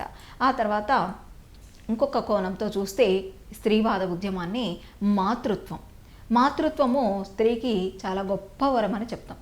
అయితే ఇక్కడ దీన్ని విభేదిస్తూ స్త్రీవాద రచనలు వచ్చాయా మాతృత్వాన్ని అంటే కాదు. మాతృత్వాన్ని వాళ్ళు చక్కగా ఆనందించిరు, ఆ అనుభూతిని ఆస్వాదించారు. అయితే దాంతోపాటు అసలు మాతృత్వం అనేది అంటే ఎట్లా ఏ విధంగా చులకన భావానికి లోనవుతుంది, అసలు స్త్రీని ఒక ఒంటింటి లేదా సంతానాన్ని కనేటువంటి ఒక యంత్రంగా పరికరంగా ఎట్లా భావిస్తున్నారు అనే దాన్ని మాత్రమే వాళ్ళు విమర్శిస్తూ స్త్రీవాద రచనలు చేయటం జరిగింది. ఇక్కడ ప్రధానంగా కొండెంపూడి నిర్మల గారిని చెప్పుకోవాలి. కొండేపూడి నిర్మల గారు లేబర్ రూమ్ అనే కవిత రాస్తారు. చాలా ముఖ్యమైన, చాలా పేరు ప్రఖ్యాతలు వచ్చినటువంటి కవిత నిజంగా ఇది. కొండేపూడి నిర్మల అందించిన లేబర్ రూమ్ కవితలో పునరుత్పత్తి హక్కుల గురించి వారు మాట్లాడుతూ స్త్రీ పిల్లలను కనే యంత్రంగా మార్చడాన్ని నిరసించడం జరిగింది. వారు పునరుత్పత్తి హక్కులు అంటే సంతానాన్ని ఉత్పత్తి చేయటం, ఆ హక్కులు అంటే స్త్రీకి సంబంధించి ఎట్లా ఉన్నాయి సమాజంలో అని చెప్పేసి వారు ఒక చక్కటి మనకి కవితని అందించడం జరిగింది. అది లేబర్ రూమ్. వారు అంటారు అంటే పాల గ్లాసు మల్లెపూలు ఇవేనా లేబర్ రూమ్లో రాస్తారనమాట. పాల గ్లాసు మల్లెపూల పరంపరలో పరాధీనత బానిసవై ఎట్లా మగ్గుతున్నావు ఓ మహిళ అని చెప్పేసి చక్కటి కవిత్వాన్ని కొండేపూడి నిర్మల అందిస్తుంది. ఆ తర్వాత వసంత కన్నభిరామ్ శరీరం అనే కవిత రాస్తారు. శరీరం అనే కవితలో దరిద్రుడు బిడ్డలతో నా శరీరాన్ని పుచ్చించి తన జాతిని కొనసాగిస్తే ధనికుడు మరిన్ని మందులతో నా గర్భాన్ని ఎడారిలా ఎండగడుతున్నాడు. అంటే దరిద్రుడేమో బిడ్డలతో శరీరాన్ని పుచ్చింపజేస్తుంటే జాతిని కొనసాగిస్తున్నాడు మొత్తానికి. కానీ ధనికుడు ఏం చేస్తున్నాడు, గర్భాన్ని ఎడారిలా మారుస్తున్నాడు, మందులతోటి గర్భాలను తొలగిస్తున్నాడు అని చెప్పేసి వసంత కన్నభిరాన్ శరీరం అనే కవిత. అంటే ఇక్కడ ప్రధానంగా శరీరం అనే కవిత ఎవరికి సంబంధించింది అంటే వసంత కన్నాభిరాన్. అట్లాగే దరిద్రుడు బిడ్డలతో శరీరాన్ని పుచ్చించి అంటూ కొన్ని చుక్కల్లాగా ఇచ్చేసి కవిత, ఈ కవిత ఎవరికి సంబంధించింది అన్నా కూడా గుర్తుకు రావాలి, వసంత కన్నాభిరాన్. ఇది దేనికి సంబంధించింది, స్త్రీవాద కవిత్వోద్యమానికి సంబంధించి. ఆ తర్వాత మూడో అంశంగా మనము లైంగిక వివక్ష చూస్తే అంటే ఈ స్త్రీవాద ఉద్యమము, స్త్రీవాద కవిత్వము లైంగిక వివక్షాపరంగా ఎట్లా వచ్చిందని చూస్తే స్త్రీ పురుషుల మధ్య బాల్యం నుంచి వివక్ష, బాల్యం నుంచి కూడా అనొద్దేమో, ఇప్పుడు గర్భస్థం నుంచే వివక్ష. ఎందుకంటే గర్భంలో ఉన్నప్పుడే ఆడ శిశువు అని తెలిస్తే ఎటువంటి విషయాలు జరుగుతున్నాయో, ఎటువంటి సంఘటనలు ఎదుర్కోవాల్సి వస్తుందో మహిళలు నేడు చాలా రకాలుగా చూస్తూ ఉన్న సమాజం ఇది. అయితే ఆ లైంగిక వివక్ష అంటే స్త్రీ పురుషుల మధ్య ఆ గర్భస్థ దశ నుంచి ముఖ్యంగా బాల్యం నుంచి చూపేటువంటి వివక్ష అన్నమాట ఇది లైంగిక వివక్ష. అంటే ఎక్కువ తక్కువ, ఆడపిల్ల అయితే వద్దు, మగ పిల్లవాడైతే కావాలి అని చెప్పేసి ఒక విధంగా. అంటే మగపిల్ల వాళ్ళకు బాగా ప్రయారిటీ ఇస్తూ ఆడపిల్లల్ని తక్కువ చేయటం, ఆడపిల్లను పుట్టకముందే చంపడం, ఇట్లా. అంటే ప్రధానంగా ఆడపిల్లను పుట్టకముందే చంపుతున్నారు అంటే ఈ వివక్ష ఎంత బలంగా పాతుకుపోయిందో అర్థమవుతుంది. అయితే ఇక్కడ జయప్రభ ఏమంటదంటే వామనుడి మూడో పాదం అనేది రాస్తుంది ఆమె. రాసి వామనుడి మూడో పాదంలో అంటదనమాట. అంటే వామనుడు అంటే ఎవరు మనకి, బలిచక్రవర్తి అంటే బలిచక్రవర్తి గొప్ప రాక్షసరాజు. ఆ బలిచక్రవర్తి గొప్ప రాక్షసరాజు, అందులో ఆయనలో ఉన్న మంచి గుణం ఏంటంటే దానం చేయటం. ఆ దానాన్ని తర్వాత సరే అది లోక కళ్యాణం కోసం జరిగిన వామనుడి రూపంలో విష్ణుమూర్తి వచ్చి ఏ విధంగా అయితే బలిచక్రవర్తిని తన మూడో పాదంతో నొక్కి పెట్టాడో, వినాశనం ఎలా అయితే అక్కడ జరిగిందో ఇక్కడ కూడా జయప్రభ వామనుడి మూడో పాదంలో వామనుడిలాగా పోలుస్తూ విక్రమించే వామనుడి మూడో పాదము పెరిగి పెరిగి ఆడజాతిపై ఆఖరు అడుగు పెట్టబోతుంది.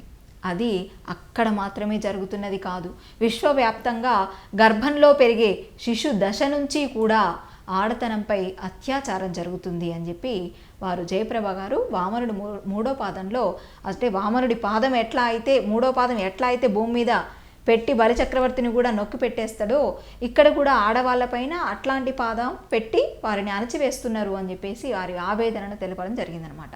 ఆ తర్వాత రజియా బేగం. రజియా బేగం నిజంగా అద్భుతమైనటువంటి కవిత. ఎన్నో సందర్భాల్లో నిజంగా మహిళా దినోత్సవాలు జరిగిన ప్రతి సందర్భంలో ఇది ప్రతి మహిళ గుర్తు చేసుకోవాల్సినటువంటి కవిత. చాలామంది గుర్తు చేస్తూ ఉంటారు కూడా. అయితే బాల్యంలో ఈ కవితను చూస్తే, బాల్యంలో చిన్నపిల్లవి నీకేం తెలుసు కూర్చో అన్నారు, యవ్వనంలో మంచి చెడు తెలియదు కూర్చో అన్నారు, అవకాశం రానందుకు కోపంగా లేదు నాకు, కూర్చొని బద్ధకం వచ్చినందుకు బాధగా ఉంది. ఎంత బాగుందో చూడండి.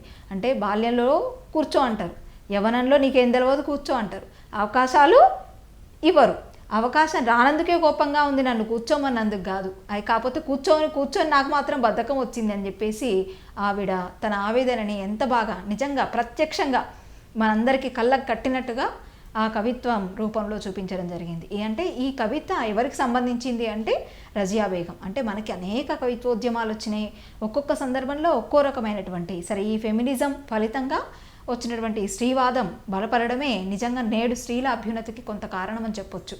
ఆ తర్వాత శ్రీమతి పెద్దవని చెప్తా అనేటువంటి కవితలో లైంగిక వివక్షను ఎత్తి చూపుతుంది. ఈ శ్రీమతి ఏంటంటే పెద్దవని చెప్తా అంటే చీర కొంగున తమ్ముణ్ణి దాచుకున్నట్టు అమ్మ, చీర కొంగుని ఎంత జాగ్రత్తగా అయితే అమ్మ దాచుకుంటుందో అట్లాగా తమ్ముడిని దాచుకుంది, నన్ను మాత్రం దాచుకోవట్లేదు అని చెప్పేసి తన ఆవేదనని ఒక కవితలో వ్యక్తం చేస్తుంది అనమాట శ్రీమతి. అట్లాగే అందులో అంటే పెద్దవని చెప్తా అని చెప్పేసి. ఆ తర్వాత పాటిబండ్ల రజని స్వరస్థానం అనే దాంట్లో ఆమె అంటది, మౌనాన్ని ఆభరణంగా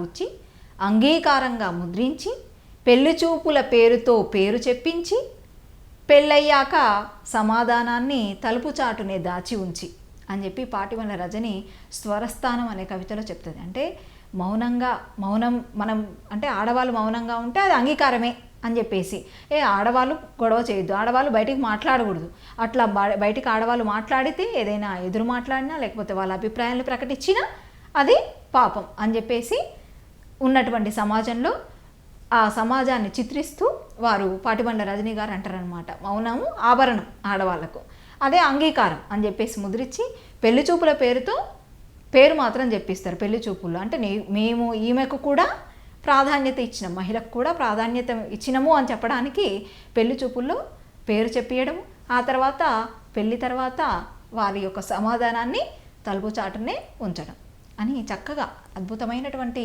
కవితలను అందించినటువంటి మహిళలు వీరంతా పాటిబండ్ల రజని. ఆ తర్వాత షాజహానా, వీరు గొప్ప మైనారిటీ కవిత్వోద్యమంలో కూడా ప్రధాన భూమిక పోషించినటువంటి రచయిత్రి షాజహానా. కాళీ దునియా అనేటువంటి దాంట్లో ఆ కవితా సంకలనంలో వీరు చక్కటి శ్రీవాద రచనల్ని మనకు అందియడం జరిగిందన్నమాట. కాళీ దునియా అనేది గొప్ప మంచి కవితా సంకలనం.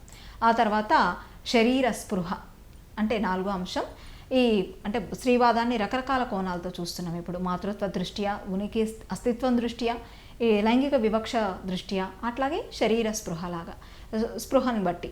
అంటే కొండేపూడి నిర్మల రాసినటువంటి గ్రంథాలు ఇక్కడ గుర్తుపెట్టుకోండి ప్రధానంగా బాధా సప్తశతి, నడిచే గాయాలు, ఆ తర్వాత రహస్య తంత్రి. ఆ తర్వాత పాటిబండ్ల రజనీవి కూడా అబార్షన్ స్టేట్మెంట్ ఎవరిది అంటే పాటిబండ్ల రజని, గుర్తుపెట్టుకోండి. స్వరస్థానం కూడా వారిదే. అట్లాగే ఈ అబార్షన్ స్టేట్మెంట్లో ఏమంటదంటే, అయ్యో పాలింకి పోవటానికి ఉన్నట్టు మనసింకి పోవటానికి మాత్రలు ఉంటే ఎంత బాగుండు అని చెప్తుంది ఆమె. పాలింకి పోవటానికి ఇస్తారు కదా మాత్రలు, గోళీలు, ట్యాబ్లెట్స్, అట్లాగే మనసు కూడా మనసులో ఉన్న బాధలు కూడా, వేదనలు కూడా ఇంకిపోవటానికి మాత్రలు ఇస్తే బాగుండు అని చెప్పి చెప్తారనమాట. ఆ తర్వాత కే గీత, అంటే వీరిచ్చినటువంటి ఈ కొటేషన్స్ బాగా గుర్తుపెట్టుకోవాలి. ఇవి ఖచ్చితంగా ఎగ్జామ్లో ఇదివరకు కొన్ని వచ్చినాయి. అందుకని ఎవరికి సంబంధించిన కొటేషన్ ఏది అనేది, ఎవరికి సంబంధించిన కవిత ఏది అనేది, ఎవరికి సంబంధించిన రచన ఏది అనేది ఖచ్చితంగా అభ్యర్థులు గుర్తుపెట్టుకోండి. ఆ తర్వాత ఇక్కడ కే గీత నేను ఋతువైన వేళ అనేటువంటి కవితలు. ఋతువైన వేళ అంటే ఇక్కడ రజస్వలైనటువంటి ఆడపిల్ల మానసిక స్థితి ఎలా ఉంటుంది, తనను ఎట్లాంటి ఒత్తిళ్లకి గురి చేస్తారు అని చెప్పేసి వారు వ్యక్తం చేయటం జరిగింది. అట్లాగే రేవతీదేవి అనురాగ దగ్ధ సమాధి అనే కవితలో శృంగారంలో స్త్రీ ఆనందం అని చెప్పేసి రసవత్తరంగా అంశాన్ని వర్ణించారు. ఆ తర్వాత వివాహ వ్యవస్థ పరంగా చూస్తే సావిత్రి బందిపోట్లు కవిత. సావిత్రి బందిపోట్లు కవితలో శ్రీవాద కవితా స్వభావాన్ని పూర్తిగా మనకు అందించినట్లుగా అనిపిస్తుంది. ఎట్లా అంటే ఇక్కడ ఒక కవిత ద్వారా అర్థం చేసుకుందాం. బందిపోట్లు కవితలో సావిత్రి గారు ఇట్లా అంటారనమాట, పాఠం ఒప్ప చెప్పకపోతే పెళ్లి చేస్తానని పంతులు గారు అన్నప్పుడే భయం వేసింది. పాఠం ఒప్ప చెప్పకపోతే పెళ్లి పంతులు గారు అన్నప్పుడే భయం వేసింది. ఆఫీసుకు సెలవు పెడదామంటే అక్కడ నీ మొగుడున్నాడు అని అన్నయ్య అన్నప్పుడే అనుమానం వేసింది. పెళ్ళంటే ఓ శిక్షని, మొగుడంటే స్వేచ్ఛా భక్షకుడని అంటదామె సావిత్రి. అంటే ఎంత చక్కగా, అంటే వివాహ వ్యవస్థ అంటే ప్రధానంగా ఏంటంటే సాధారణంగా కుటుంబంలో ఉన్నప్పుడు స్త్రీ ఎదుర్కొనేటువంటి రకరకాల వివక్షలు కానివ్వండి, అణచివేతలు కానివ్వండి, ఏవైతే ఉన్నాయో అవి ఒక ఎత్తు అయితే, పెళ్ళి అనేది ఎట్లా మారుస్తుంది మొత్తంగా, అంటే స్త్రీ జీవితాన్ని మొత్తంగా ఏ విధంగా మారుస్తుంది పెళ్ళి అనే 2 అక్షరాల పదం అని చెప్పేసి మనకి వివాహ వ్యవస్థలో శ్రీవాద రచయిత్రులు వారిదైన కోణాన్ని వివరించడం జరిగింది. ఆ తర్వాత సుధా లొంగుబాటు సంగీతాన్ని నేను అనేటువంటి కవితలో వారు చెప్పడం జరిగిందనమాట. లొంగుబాటు సంగీతం అంటే లొంగుబాటు సంగీతాన్ని నేను అనే కవితలో సుధా గారు చెప్తారు. నేను నీ సహచరిని, తిరుగుబాటు సంగీతాన్ని అయిననాడు నీ కంట్లో నలుసును. నేను నీ సహచరిని అంటే నీతో పాటుగా జీవించే దాన్ని, తిరుగుబాటు సంగీతం. నేను ఎప్పుడైతే నీకు ప్రతిఘటిస్తాను నీ మాటలను, ఎప్పుడైతే నీకు ఎదురు మల్లుతానో ఆ రోజు నీ కంట్లో నేను నలుసును అని చెప్పి అద్భుతమైనటువంటి కవిత్వాన్ని సుధా అందించడం జరిగింది. ఆ తర్వాత మందరపు హైమావతి, సూర్యుడు తప్పిపోయాడు, నిషిద్ధాక్షరి వీరి ముఖ్యమైనటువంటి రచనలుగా చెప్తాం. ఆ తర్వాత ఘంటసాల నిర్మల గారు, జుగల్బందీ వీరిది ముఖ్యమైనటువంటి రచన, గుర్తుపెట్టుకోండి. ఆ తర్వాత ఓల్గా ఇందాక మనకు వచ్చారు, ఓ ప్రతి స్త్రీ సమాజంలో నిర్మల కావాలనేది. ఆ తర్వాత వీరు ఇప్పుడు ప్రధానంగా దాంపత్యం, ఆ తర్వాత నీలి మేఘాలు, ఇవన్నీ కూడా వీరియే, గుర్తుపెట్టుకోండి. కుటుంబ హింస సంబంధించి అంటే ఇక్కడ ప్రధానంగా కుటుంబ హింస పరంగా చూస్తే విమల ఒంటిల్లు కవిత కూడా చాలా ముఖ్యమైనటువంటి కవిత.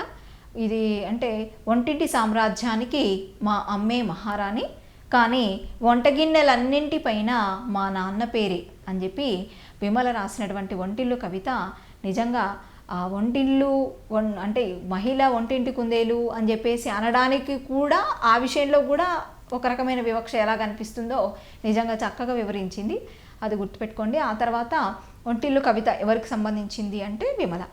బి పద్మావతి గారు గుక్కపట్టిన బాల్యం ఒకటి. ఆ తర్వాత తల్లిపై తన తండ్రి హింసని చెప్తుంది అనమాట. ఒక తల్లిపై తన తండ్రి ఎట్లా హింసిస్తున్నాడు అంటే తల్లిపై తన తండ్రి గుక్కపట్టిన బాల్యం అంటే ఆ బాల్యంలో ఉన్న ఒక అమ్మాయి తన తల్లిపైన తండ్రి ఎట్లా హింస చూపిస్తున్నాడు అని చెప్పేసి ఆ రచనలో పద్మావతి చెప్తుంది అనమాట. తర్వాత సామాజిక జీవితం, ఇక్కడ సామాజిక జీవితం కోణంతో శ్రీవాద ఉద్యమాన్ని చూసినప్పుడు జయప్రభ గారు ప్రధానంగా చూపులు కవితలో అంటదనమాట. ఆ చూపులో ఎప్పుడూ ఒకటే సంకేతం ఉంటుంది, చొంగ కార్చే కుక్కలాంటి ఆకలి ఉంటుంది అంటదనమాట. ఆ చూపులో ఎప్పుడూ ఒకటే సంకేతం ఉంటుంది, చొంగ కార్చే కుక్కలాంటి ఆకలి ఉంటుంది అని చెప్పి జయప్రభ చెప్పడం జరుగుతుంది. ఈ కొటేషన్ అంటే ఈ కవిత లైన్స్ తర్వాత జయప్రభను గుర్తుపెట్టుకోండి. మందరపు హైమావతి నీలి కవితలే రాస్తామని చెప్పి ప్రకటిస్తుంది అనమాట ఈమె, అదొకటి. రావులపల్లి సునీత ఆత్మహత్య నా నిరసన అనే కవిత రాస్తుంది. ఆ తర్వాత ఓల్గా మెహందీ స్త్రీల విజ్ఞప్తి అనే కవిత. తర్వాత ఘంటసాల నిర్మల ఏ కాల్ గర్ల్స్ మోనోలాగ్ అనే కవితలో వేశ్యల జీవితాలను చాలా బాధాకరంగా దుఃఖం ప్రతి వారికి చదివిన ప్రతివారు దుఃఖభరితులు అయ్యే విధంగా రాస్తుంది అనమాట. ఎవరు? ఘంటసాల నిర్మల. తర్వాత కొండేపూడి నిర్మల, ఆమెమో ఘంటసాల నిర్మల, ఈమె కొండేపూడి నిర్మల. వలసల రాజ్యం అనే కవితలో స్త్రీలకు కనీస అవసరం మరుగుదొడ్లు లేకపోవటం అని చెప్పేసి ఇప్పుడు వచ్చిన మరుగుదొడ్లు అని విస్తృతమైన ప్రచారం జరుగుతోంది. ఇప్పుడు ఇంటింటికి మరుగుదొడ్ల నిర్మాణం జరుగుతోంది, కానీ ఒకనాడు పరిస్థితి అట్లా లేదు. వలసల రాజ్యం అనే కవితలో స్త్రీలకు కనీస అవసరం మరుగుదొడ్లు అనేవి అని చెప్పి అవి లేకపోవటం ఎంత బాధాకరమో రాస్తుందన్నమాట. ఆ తర్వాత ప్రపంచీకరణలో కొండేపూడి నిర్మల మల్టీనేషనల్ ముద్దు అనే పేరుతో రాసిన కవితలో స్త్రీ పురుషుల మధ్య సహజమైనటువంటి సంబంధాలలో కృత్రిమత్వం ఎట్లా ఉంటుంది, సహజ సంబంధాలు కానీ కృత్రిమత్వం చోటు చేసుకున్నటువంటి సంబంధాలు, దాదాపు యాంత్రిక ప్రపంచంలో నేడు జీవిస్తున్నటువంటి భార్యాభర్తలు వాళ్ళు ఎట్లా ఉంటున్నారు అని చెప్పేసి, ముఖ్యంగా స్త్రీ పురుషుల మధ్య ఎట్లాంటి సంబంధాలన్నీ కూడా ఏ విధంగా కృత్రిమంగా మారిపోతున్నాయో మనం ఇక్కడ గమనించవచ్చు. ఆ తర్వాత తిరుగుబాటు చైతన్యం పరంగా చూసినప్పుడు జయప్రభ అంటది పైటను తగలెయ్యాలి కవిత ఎవరికి సంబంధించింది అంటే జయప్రభ. వీరు పురుషాధిక్య వ్యవస్థపై తిరుగుబాటు ప్రకటించారు. ఆ తర్వాత విమల తెగబడిన మా కలల ప్రపంచం కవిత ఈమది, తెగబడిన మా కలల ప్రపంచం. ఇప్పుడు రకరకాల వ్యూస్తో చూసినప్పుడు శ్రీవాద ఉద్యమాన్ని మనకి ఈ రచయిత్రులే మరల వస్తున్నారు కాబట్టి కొటేషన్స్ కావాలి అనుకుంటే ఒకే చోట ఒకరికి సంబంధించిన అన్ని ఒక దగ్గర రాసుకొని చదువుకోవచ్చు. మనకు కేవలం కాన్సెప్ట్ అర్థం కావడం కోసం ఇట్లా చేస్తున్నాం. సరే, ఇక్కడ తెగబడిన మా కలల ప్రపంచం అనే కవితలో శరీరమో కన్నీళ్ళు అని అర్థం చెప్పబడిన స్త్రీలు అంటూ సాగుతుంది అనమాట ఆ కవిత. అట్లా ఆమె శరీరమో కన్నీళ్ళు అనేటువంటి ఈ భావనని వ్యక్తం చేయడం జరుగుతుంది. ఆ తర్వాత మనం ఇప్పుడు ప్రధానంగా ఎగ్జామ్ పాయింట్ ఆఫ్ వ్యూలో కొన్ని ప్రసిద్ధమైనటువంటి స్త్రీవాద కవితా సంపుటాలను పరిచయం చేసుకుందాం. జయప్రభ వామనుడి 3వ పాదం ఇంతకుముందు వచ్చింది ఒకసారి. అట్లాగే యశోధర ఒగపెందుకే ఇక్కడ కురిసిన వర్షం ఎక్కడ మేఘానిదో అని చెప్పేసి ఇవన్నీ కూడా వీరి కవితా సంకలనాలు. వామనుడి 3వ పాదం ఒకటి, యశోధర పొగపెందుకే, అట్లాగే ఇక్కడ కురిసిన వర్షం ఎక్కడి మేఘానిది అని చెప్పి ఇవి ఎవరివి అంటే జయప్రభ గారివి. అట్లాగే కొండేపూడి నిర్మల గారివి బాధ సప్తశతి ఉంది, సందిగ్ధ సంధ్య ఉంది, నడిచే గాయాలు, గుర్తుపెట్టుకోండి, నడిచే గాయాలు, మాలతీ నేషనల్ ముద్దు, ఇవన్నీ కూడా వారి రచనలు. అట్లాగే పాటిబండ్ల రజని, పాటిబండ్ల రజని ఎర్రజాబిల్లి ఎరీనా రాస్తుంది. అట్లాగే రేవతిదేవి శిలాలోలిత రాస్తుంది. ఆ తర్వాత విమల అడవి ఉప్పొంగిన రాత్రి. ఆ తర్వాత త్రిపురనేని శ్రీనివాస్ గురి చూసే పాడే పాట. త్రిపురనేని శ్రీనివాస్ నిజంగా శ్రీవాద ఉద్యమంలో చాలా సాహిత్యాన్ని అందించడం జరిగింది. గురి చూసి పాడే పాట శ్రీవాదం పరంగా వచ్చినటువంటి ప్రథమంగా వచ్చిన రచన అని కూడా కొంతమంది అభిప్రాయం. ఆ తర్వాత శ్రీవాద రచనల్లో ప్రసిద్ధ కొటేషన్స్ కొన్ని గుర్తుపెట్టుకోండి. ఓల్గా, చావటానికి మా దగ్గరకు రాకండి, బతకటానికి నానా చావు చస్తున్న వాళ్ళం. చావటానికి మా దగ్గరకు రాకండి, బతకటానికి నానా చావు చస్తున్న వాళ్ళం అని చెప్పి ఎవరన్నారు అంటే ఓల్గా. లేదా కొటేషన్ ఇచ్చి ఇది ఎవరికి సంబంధించింది అని అడగొచ్చు. లేదు అనంటే ఓల్గాకి సంబంధించిన కొటేషన్ అని చెప్పి 4 కొటేషన్లు కూడా ఇవ్వచ్చు. ఆ తర్వాత పాటిబండ్ల రజని అంటది, పాలింకి పోవటానికి మాత్రలున్నట్టు మనసింకి పోవటానికి మాత్రలుంటే బాగున్ను, అదొకటి. తర్వాత మన పిల్లల కోసం వంటగదులు కూల్చేద్దాం, ఇది కూడా పాటిబండ్ల రజనిదే. మన పిల్లల కోసం వంటగదులు కూల్చేద్దాం రండి అని చెప్పేసి ఈ 2 కొటేషన్లు ప్రధానంగా గుర్తుపెట్టుకోండి. అట్లాగే విమల అంటదనమాట, ఒంటింటి సామ్రాజ్యానికి మా అమ్మ రాణి, ఒంటింటి సామ్రాజ్యానికి మా అమ్మ రాణి, అది కూడా గుర్తుపెట్టుకోండి. అట్లాగే సావిత్రి, పెళ్ళంటే పెద్ద శిక్ష, మేం పాలిచ్చి పెంచిన జనంలో సగమే మమ్మల్ని విభజించి పాలిస్తుంది. సావిత్రి పెళ్ళంటే పెద్ద శిక్ష, మొగుడంటే స్వేచ్ఛాభక్షకుడు అన్నది ఎవరు అంటే సావిత్రి. పెళ్ళంటే పెద్ద శిక్ష, అట్లాగే మేం పాలిచ్చి పెంచిన జనంలో సగమే మమ్మల్ని విభజించి పాలిస్తుంది అన్నది కూడా సావిత్రి. కవిత ఏంటి అంటే బందిపోట్లు, బందిపోట్లు అనే కవిత సంకలనంలో వారు అట్లా అంటారనమాట. ఆ తర్వాత శ్రీమతి నేనొక నిషిద్ధ జీవి, ఇంతకుముందు అనుకున్నాం నేనొక నిషిద్ధం, నా మాట నిషిద్ధం, నా బ్రతికే నిషిద్ధం అయిపోయిందని చెప్పి శ్రీమతి వ్యక్తపరిచిన భావాలు కూడా ఇంపార్టెంట్. రావులపల్లి సునీత నా ప్రాణాన్ని ఉరితాడిలో బిగించాను అంటది. ఇక ఈ శ్రీవాద ఉద్యమం పైన అనేక విమర్శలు కూడా కొంచెం రావటం జరిగింది. ఇక్కడ జ్వాలాముఖి అంటే మనకు దిగంబర కవి, వీరు అసలు పేరు వీరరాఘవాచార్యులు. దిగంబర కవులు ఉన్నారు మనకి, షాక్ ట్రీట్మెంట్ పేరు మీద దిగంబర కవిత్వం వారు రాయటం జరిగింది. వీరిని దిక్కులు అని చెప్పేసి వాళ్ళని అనడం జరిగింది. వారు కొంతమంది ఉంటారు, జ్వాలాముఖి, నగ్నముని, నిఖిలేశ్వర్ అని చెప్పేసి. సరే, అందులో జ్వాలాముఖి ఒకరు, వారి పేరు వీరరాఘవాచార్యులు అసలు పేరు. అయితే ఈ జ్వాలాముఖి ఆడవాళ్ళ కవితలను నీలి కవితలు, తర్వాత వార కవితలని కూడా పిలిచిండనమాట. శ్రీవాద కవిత్వము సమర్థనీయమైనది అన్న వాళ్ళు కూడా ఉన్నారు. చేకూరి రామారావు, వరవరరావు, రావి ప్రేమలత, రావి భారతి, వీళ్ళందరూ కూడా సమర్థించాలి శ్రీవాద కవిత్వం నిజమే అని చెప్పి కూడా భావించారు. ఆ తర్వాత మనం మరొక కవిత్వాన్ని చూద్దాం, అది మైనారిటీ కవిత్వం. మైనారిటీ కవిత్వోద్యమం కూడా సిలబస్లో ఉంది కాబట్టి అన్ని రకాల కవిత్వోద్యమాలను అభ్యర్థులు అధ్యయనం చేయండి. ఇందులో ముఖ్యంగా ఇప్పుడు మైనారిటీ కవిత్వం, ఇందులో ఏంటంటే మనకి ఇప్పుడు భావ కవిత్వము, ఆ తర్వాత అభ్యుదయ కవిత్వం, విప్లవ కవిత్వము, తర్వాత దిగంబర కవిత్వము, ఇక శ్రీవాద కవిత్వము, మైనారిటీ కవిత్వం, బీసీవాద కవిత్వం, ఇట్లా చాలా కవిత్వోద్యమాలు ఉన్నాయి. సరే, ఇప్పుడు మైనారిటీ కవిత్వం అంటే అనేక రకాల ఉద్యమాలు వచ్చినాయి. ఇన్ని ఉద్యమాలు వచ్చినప్పటికీ ప్రధానంగా ఏంటంటే అభ్యుదయ కవిత్వము, తర్వాత విప్లవ ఉద్యమం, ఈ విప్లవ ఉద్యమ కవిత్వం, ఈ రెండిటి చైతన్య ఫలితంగా అంటే ఈ రెండిటి పరంగా ఈ 2 ఉద్యమాలు వచ్చినప్పుడు ఆ సాహిత్యము ఎంతోమంది ప్రజల్ని చైతన్యం చేసిందనమాట. దాని ఫలితంగా జెండర్, కుల, మత, వృత్తిపర ఇట్లాంటి అనేక అంటే ప్రతివారు కూడా తమ అస్తిత్వాన్ని వ్యక్తపరచడం కోసం, ప్రతివారు కూడా తమ అస్తిత్వాన్ని ప్రకటించుకోవడం కోసం, మేమున్నామని తెలపడం కోసం అనేక ఉద్యమాలు చేయడం జరిగింది. అందులో మైనారిటీ కవిత్వం కూడా ఒకటనమాట. సరే, తెలుగు సాహిత్యంలో ముస్లింలు, క్రిస్టియన్లు చాలా కాలంగా ఉన్నారు, వారి గురించి కూడా ఉన్నాయి, సాహిత్యం ఉంది. అయితే ప్రధానంగా మైనారిటీ కవిత్వం అనేది కేవలం మైనారిటీ వాళ్ళే రాసుకున్నటువంటి కవిత్వం కాదు, సంఘీభావంగా చాలామంది అందరూ కూడా కలిసి రాసినటువంటివి చాలామంది కూడా రాయడం జరిగింది మైనారిటీ కవిత్వాన్ని. ఇందులో ప్రధానంగా అంటే చాలామంది రాసినటువంటి కవిత్వం కాబట్టి, అంటే చాలా తక్కువ మైనారిటీ కవిత్వానికి ఉద్యమం చాలా తక్కువ పాత్రనే, అంటే తక్కువ సాహిత్యమే ఉందని చెప్పాలి. కొంత చదువుకుంటే సరిపోతుంది పరీక్ష పాయింట్ ఆఫ్ వ్యూలో. ఇక్కడ చూడండి, తొలినాళ్లలో ముస్లింవాద కవిత్వము దళితవాదంలో ఉండేదన్నమాట. అంటే ఇంక్లూడెడ్గా ఇందాక ఇప్పుడు దళితోద్యమ కవిత్వం కూడా ఉంది మనకి. ఇప్పుడు దిగంబర కవిత్వంతో ఇవన్నీ చెప్పుకున్నాం ఇందాక ఒక లిస్ట్. దాంట్లో భాగంగా దళిత కవిత్వోద్యమం కూడా నేర్చుకోవాల్సి ఉంటుంది. అయితే దళితవాదంలోనే ఉండేదన్నమాట. ఏది మైనారిటీ కవిత్వం లేదా ముస్లింవాద కవిత్వం అని చెప్పేసి. తర్వాత కాలంలో అంటే ముఖ్యంగా ఏంటంటే మనకు కొన్ని సంఘటనలు జరిగినాయి. దాని ఫలితంగా మైనారిటీవాదం రూపుదిద్దుకోవడం, ప్రత్యేకంగా మారిపోవడం జరిగింది కవిత్వ పేరుతో. అయితే ఇక్కడ ఏంటంటే మనకి అంటే దళితంలో ఉంది అని చెప్పడానికి రుజువుగా చిక్కనవుతున్న పాట, పదునెక్కిన పాట, చిత్తరువు ఇవన్నీ కూడా దళితవాద కవితా సంకలనాలు. దీంట్లో మనకి ముస్లింవాద కవిత్వం కూడా కనిపిస్తుంది అనమాట. అందుకని దళితవాదంలో ఉంది మొట్టమొదట అని చెప్పేసి మనం చెప్పొచ్చు.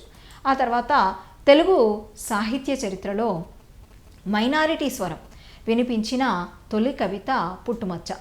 తెలుగు సాహిత్య చరిత్రలో మైనారిటీ స్వరం వినిపించిన తొలి కవిత, గుర్తుపెట్టుకోండి, చాలా ముఖ్యమైనటువంటి అంశము. తెలుగు సాహిత్య చరిత్రలో మైనారిటీ స్వరం వినిపించిన తొలి కవిత పుట్టుమచ్చ.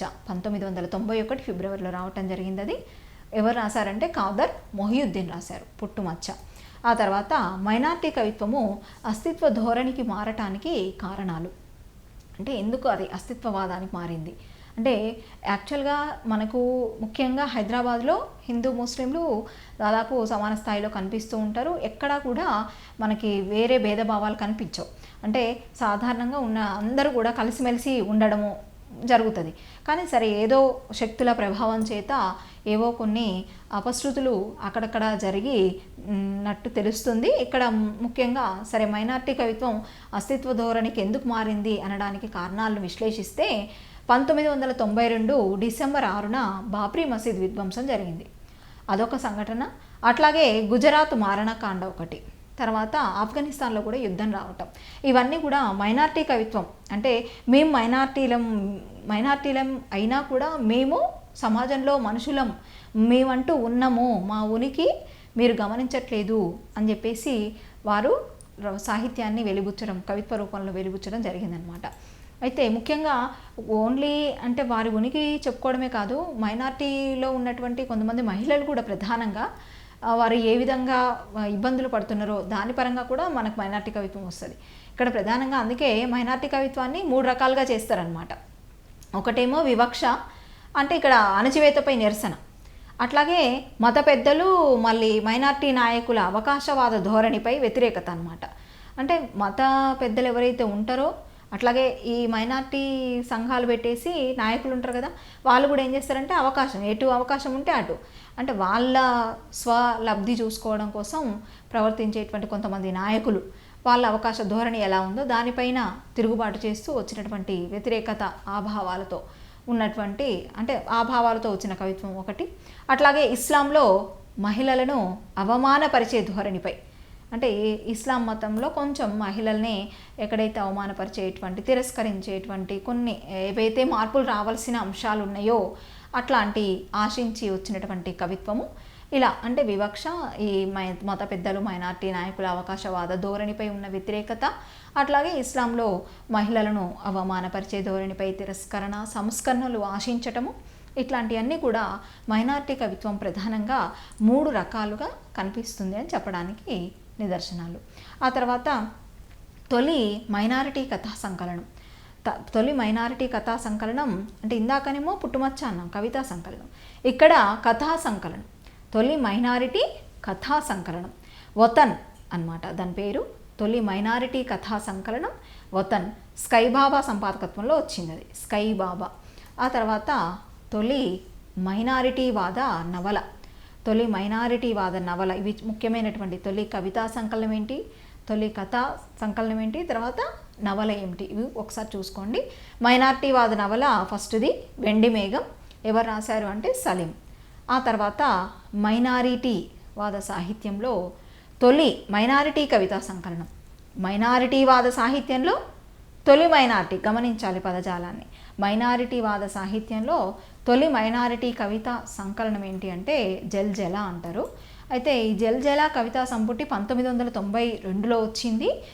ప్రధానంగా ఇదేంటంటే బాబ్రీ మసీదు విధ్వంసం అనంతరం హిందుత్వ ఆధిపత్య ధోరణితో ముస్లింలు అభద్రతకు గుర్తుగా ఈ సంకలనంలోని కవితలన్నీ ఉంటాయన్నమాట. అంటే బాబ్రీ మసీద్ జరిగినప్పుడు హిందువులు కొంచెం ఆధిపత్యం కనిపించడము, ముస్లింలు కాస్త అభద్రతా భావానికి గురి కావటం, దానికి సంబంధించిన కవితలు కనిపిస్తాయి జల్జలాలో. ఇది నీలగిరి సాహితీ నుండి అంటే ఆ సంస్థ నుంచి వెలువడిన సంపుటి జల్జల. ఆ తర్వాత దీనికి సంపాదకులు ఎవరు అనంటే స్కై బాబా. ఆ తర్వాత పర్యవేక్షణ సుంకిరెడ్డి నారాయణ రెడ్డి గారు. సుంకిరెడ్డి నారాయణ రెడ్డి పర్యవేక్షణలో స్కై బాబా సంపాదకత్వంలో వచ్చినటువంటి రచన జల్జల. ఆ తర్వాత జల్జల వెనుకమాట రాసిన వారు హఫ్సర్. అసలు జల్జల అంటే ఏందనంటే భూకంపం అన్నమాట. జల్జల అంటే భూకంపం. ఆధిపత్య భావ విషయంతో గతంలో వచ్చిన కలుషిత కవితా సంకలనాలను సమాధి చేసి ఆకుపచ్చదనం పునర్జన్మించే జెండాను ఎగరేస్తున్నారు ఈ కవులు. అందుకే జల్జల సంపుటమే తొలి ముస్లింవాద కవితా సంకలనం అంటారు. అంటే ఈ ఆధిపత్య భావం ఎవరైనా సరే ఒక వర్గము ఆధిపత్యాన్ని చూపినప్పుడు ఆ విషం, ఆధిపత్యం అనేది విషం, అంతా సమానత్వం ఉన్నప్పుడు ఏ ఇబ్బంది ఉండదు. ఆధిపత్య భావ విషయంతో గతంలో వచ్చిన కలుషిత కవితా సంకలనాలను సమాధి చేసి ఆకుపచ్చదనం పునర్జన్మనిచ్చే జెండాను ఎగరేస్తున్నారు ఈ కవులు. అందుకే జల్జల సంపుటమే తొలి ముస్లింవాద కవితా సంకలనం అన్నది ఎవరు అనంటే అఫ్సర్. ఆ తర్వాత జల్జల కవితా సంపుటిలోని కొన్ని కవితలను చూద్దాం. ఆఫ్రిన్ అనే ఆయన చమన్ అనే కవితలో ఇన్ని పరిమళాలను తుంపేసి నలిపేసి నరికేసి ఒక్క కమలమే విస్తరించాలంటూ అని రాస్తాడు. చమన్ అనే కవిత ఎవరిది? ఆఫ్రిన్ది. వారు ఏం రాశారంటే ఇన్ని పరిమళాలను తుంపేసి నలిపేసి నరికేసి ఒక్క కమలమే విస్తరించాలి అనడం ఎంతవరకు న్యాయం అని చెప్పి రాస్తారు. ఆ తర్వాత అట్లా చేస్తే ఏమవుతుంది? తోట సౌందర్యం అంతా పోతుంది కదా. అందుకని అంటే ఆ విధంగా వారి భావాలను వ్యక్తం చేయటం జరిగింది. ఆ తర్వాత స్కై బాబా ఇక మౌనంగా వేలాడే నెలవంకలం కాదు, నిండు చంద్రుణ్ణి మార్ఫాలుగా మారుస్తున్నాం అని, అంటే ఇంకా మౌనంగా మేము ఉండము, అట్లా ఉండే నెలవంకలం కాదు అని చెప్పి స్కై బాబా వ్యక్తపరచడం. ఇది ముఖ్యంగా ఎక్కడి నుంచి వచ్చిందంటే ఆంధ్ర ప్రాంతం నుండి విరసం వాళ్ళు 1997లో ప్రకాశం జిల్లా, విరసం అంటే విప్లవ రచయితల సంఘం అన్నమాట. మనకి అరసం విరసం అనే వాళ్ళు అభ్యుదయ కవిత్వోద్యమాలు, విప్లవ కవిత్వోద్యమాలలో భాగంగా అక్కడ సంఘాలు కొన్ని ఏర్పడడం జరిగింది 1960 ఆ టైంలో. అక్కడ అంటే విప్లవ రచయితల సంఘం, అరసం అంటేనేమో అభ్యుదయ రచయితల సంఘం. ఇక్కడ ఆంధ్ర ప్రాంతం నుండి విరసం వాళ్ళు ఏం చేస్తారంటే 1997లో ప్రకాశం జిల్లా నుండి ముస్లింవాద కవుల తొలి సంకలనం జిహాద్ని తీసుకొస్తారనమాట. వాళ్ళు జిహాద్ అని చెప్పేసి ముస్లింవాద కవుల తొలి సంకలనం తీసుకొస్తారు. ఆ తర్వాత సాంకేతికంగా తొలి తెలుగు ముస్లింవాద కవితా సంకలనంగా కూడా జిహాద్ గుర్తింపబడింది. అంటే టెక్నాలజికల్గా చూసినప్పుడు తొలి తెలుగు ముస్లింవాద కవితా సంకలనం అన్నప్పుడు జిహాద్ పెట్టాలి, సాంకేతికంగా అన్నప్పుడు తొలి తెలంగాణ ముస్లింవాద కవుల సంకలనం అన్నప్పుడు జల్జలగా పరిగణిస్తున్నారు. తొలి తెలంగాణ ముస్లింవాద కవుల సంకలనం అంటే జల. ఆ తర్వాత ప్రస్తుతం కవిత అంటే ఇప్పుడు మనకున్నటువంటి మైనారిటీ కవిత్వోద్యమంలో భాగంగా కొన్ని కవితా సంకలనాలు చూద్దాము. ఆ కవితా సంకలనాలు ఎవరు రాశారు అంటే ఈ రచనలు ఎవరు చేశారో, ఎవరికి సంబంధించినవో చూసుకుంటే పరీక్షల్లో మనకు ఏ రచన ఇచ్చినా రాయటానికి ఆస్కారం ఉంటుంది. ఇక్బాల్ చంద్ వీరు బ్లాక్ వాయిస్, ఆరో వర్ణం అనేటువంటి కవితా సంకలనాలను అందించడం జరిగింది. బ్లాక్ వాయిస్, ఆరో వర్ణం. ఆ తర్వాత కాజా ఫత్వా ఇదొక కవితా సంకలనం, మళ్ళీ షరతు కూడా ఇంకో కవితా సంకలనం, అది రెండు కూడా వారివే అనమాట. తర్వాత కరీముల్లా థూ ఇది థూ కవితా సంకలనం అనమాట. తర్వాత హనీఫ్ ముఖౌఠ అనేటువంటి కవితా సంకలనం అందించారు. అఫ్సర్ అనేది కూడా ఒక వలస కవితా సంకలనం అది. ఆ తర్వాత సికిందరు ఎన్ని తరాలి సలామీ అని చెప్పేసి ఆ కవితలో చెప్పడం జరుగుతుంది. అదొక కవిత సికిందర్కి సంబంధించింది. తర్వాత వైభవం హుక్కా పీల్చిన ఘరానా జమానా అని చెప్పేసి అదొకటి. భల్లున బద్దలైన మధుపాత్రాయి, భల్లున బద్దలైన మధుపాత్రాయి, ఇవన్నీ సికిందర్వి. ఎన్ని తరాలి సలామి అనేది ఒక కవిత. వైభవం హుక్కా పీల్చిన ఘరానా జమానా అదొకటి. బల్లున బద్దలైన మధుపాత్ర, ఇవన్నీ కూడా. తర్వాత అలీపాన్, ఇది కూడా ఒక మరక సంబంధించినటువంటి కవిత. ఇక్కడ అలీ గల్లీకొచ్చి చూడు, అలీ గల్లీకొచ్చి చూడు, అలీపాన్ కవితలో రాశాడనమాట. తర్వాత సోరుపురాలి గోడలు చూడు అని చెప్పేసి అదొకటి. ఇవన్నీ కూడా సికిందర్కి సంబంధించినవి. అంటే ఈ సికిందర్ కూడా మైనారిటీ వాదంలో ప్రధానంగా చెప్పుకోదగినటువంటి ఒక కవి. ఆ తర్వాత షాజహాన్, చాలా ముఖ్యమైనటువంటి మైనారిటీ కవిత్వంలో, తర్వాత శ్రీవాద ఉద్యమంలో కూడా ఇందాక అనుకున్నాం ఖాళీ దునియా అని. షాజహానా గారు చాలా చక్కగా, అంటే ఒక ముస్లిం స్త్రీగా అసలు ఏ విధమైనటువంటి కొన్ని రకాల సంస్కరణలు అవసరమో మతపరంగా కానివ్వండి, లేదా అసలు సాధారణంగా స్త్రీలు ఏ విధమైనటువంటి వివక్షలకు లోనవుతున్నారో చక్కగా వారి కవిత్వం ద్వారా వ్యక్తపరిచినటువంటి రచయిత్రి. షాజహానా ఖమ్మం జిల్లా కమలాపురంలో జన్మించడం జరిగింది. దిలావరు యాకుబ్బి అనేటువంటి దంపతులకు. దిలావర్ కూడా చాలా గొప్ప కవి అనమాట. నిజంగా తండ్రి యొక్క వారసత్వమే షాజహానాకు వచ్చింది అని చెప్పి కూడా అంటారు. అయితే కేవలం కవే కాదు, వారి తండ్రి ఉద్యమకారుడు కూడా అనమాట. అయితే తర్వాత ఈ ఉద్యమకారుడు, మరో ఉద్యమకారుడు స్కైబాబా, వారిని ఈమె షాజహానా పెళ్లి చేసుకోవడం జరిగిందనమాట. స్కైబాబా, తర్వాత ఇందాక అనుకున్నాం స్కైబాబా కవి, షాజహానా, వీరిద్దరు కూడా భార్యాభర్తలు. అయితే షాజహానాకు సంబంధించి లద్దాఫ్ని ముస్లిం స్త్రీ కథలు, ఈ పేరుతో కథల సంపుట ఒకటి వారు రాయటం జరిగింది.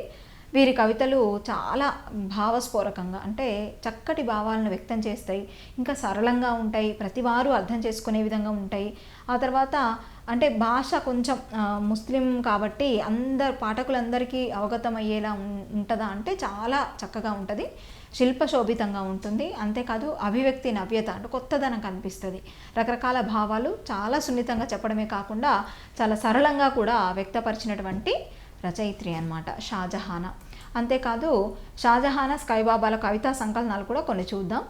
చెమ్కీ ఒకటి, బ్లాక్ హాల్స్ ఒకటి, సిద్ధార్థి, అబ్నార్మల్ పెయిన్, ఆయేషా కోసం, జఖ్మీ ఈద్ ముబారక్, తర్వాత పాటగాడు, అన్వేషణ, దేశాంతర దుఃఖం, మాదిగ బుచ్చమ్మ మొదలగునవి.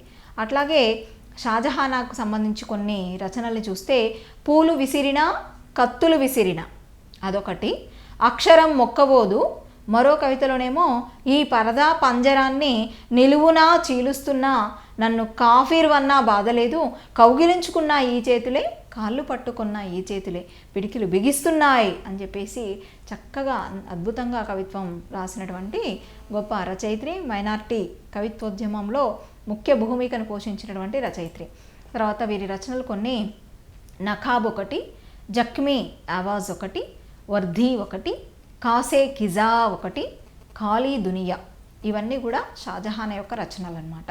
తర్వాత యాకూబ్ అవ్వల్ కల్మా కవితలో ఆత్మగౌరవం అందరి ముందు పరిచిన దఫ్తర్ ఖాన్ అని చెప్పేసి అంటాడు. అవ్వల్ కల్మా కవితలో ఆత్మగౌరవం అందరి ముందు పరిచిన దఫ్తర్ ఖాన్ అని చెప్పేసి యాకూబ్ చెప్తాడు. ఆ తర్వాత కాజా నరంతెగిన కవాను కవితలో పరుపులు దిండ్లు కార్మికుల జీవితాలపై పెట్టుబడిదారీ ప్రభావం గురించి రాస్తాడు. సెంచరీ నా కంచంలోని అన్నం ముద్దను తన్నుకుపోయింది, పాలిష్డ్ స్పాంజు పిల్లో నా గొంతు మీద తన సుత్తి మెత్తని చేతులుంచి నలుపుతుంది అని చెప్పి మంచి కవిత్వాన్ని అందించాడు కాజా. ఆ తర్వాత ఎండి యాకూబ్ పాషా, ముస్లిం కవి, తన ఆత్మవిశ్వాసాన్ని చక్కగా వ్యక్తపరచడం జరిగింది. ఇక ఎట్లాంటి కుట్ర చెల్లుబాటు కాదు, ఏ నీతి నన్ను డెమోక్లీస్ చెయ్యదు, ఇప్పుడు నేను ఇమాంను, నేనే రసూల్ను అంటాడు. ఎవరు? ఎండి యాకూబ్ పాషా. అట్లాగే గౌస్, ఈ మట్టి నీ ఒక్కడి దేహమని బుకాయిస్తూ ఈ భూమిపైన అస్తిత్వాన్ని అనుమానిస్తున్నంత కాలం ఔ ఖచ్చితంగా కాందిషీకున్నే అంటాడు. అట్లాగే అఫ్సర్, విభజించి పాలించే నా శత్రువుల్లారా నన్నెవ్వరూ రెండుగా చీల్చలేరు అంటాడు. ఈ కొటేషన్స్ అన్నీ చాలా ముఖ్యం. ఎవరు ఏ కొటేషన్ అన్నారు, ఎవరికి సంబంధించిన రచన ఏది, ఖచ్చితంగా అభ్యర్థులు చదవాలి 1కి 2 సార్లు. ఆ తర్వాత మొత్తం ఇప్పటి వరకు చెప్పినటువంటి భావ కవిత్వం నుంచి మైనార్టీవాద కవిత్వం వరకు కూడా అన్ని అంశాలను కూలంకషంగా మళ్ళీ చదవాలి. ముఖ్యంగా కొటేషన్స్, తర్వాత ఆయా రచయిత్రులు అన్నటువంటి కవితలు, ఇవన్నీ కూడా మళ్ళీ పునఃస్మరణ చేసుకుంటూ కవిత్వోద్యమాలకు సంబంధించి ఎక్కువ మార్కులు పొందగలరని ఆశిస్తూ ధన్యవాదాలు.